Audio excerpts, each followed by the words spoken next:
Il-Gvern nieda strateġija nazzjonali għal ħiliet tal-konsultazzjoni pubblika bis-sem ta' istituzzjonijiet u diversi stakeholders fis-suq tax-xogħol. Fl-indirizz waqt it-tnedija uffiċjali l-erba' filgħodu, il-Ministru responsabbli Clifton Grima saħaq li l-edukazzjoni u t-taħriġ huma essenzjali biex individwi jiġu mamrin u preparati aħjar għall-isfidi tal-ġejjieni. U enfasizza li t-tagħlim m'għandux jieqaf f'fażi partikolari tal-ħajja, iżda għandu jibqa' proċess kontinwu li jsaħħaħ il-konfidenza u l-opportunitajiet tal-persuni.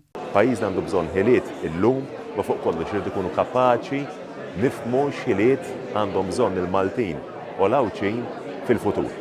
U allura l-fatt li diġà kellek diskussjoni ampja ma' diversi stakeholders, inkluż l-industrija, illi jgħidulna x'inhija l-viżjoni tagħhom. U din tamalgama tajjeb anke ma' dik li hija l-viżjoni tagħna bħala pajjiż għas-sena 2050 huma kruċjali huma elementi importanti l-permess tagħhom ħankun qegħdin infasslu din l-istrateġija li tassigura li kull Malti u Maltija jkunu preparati għall-futur.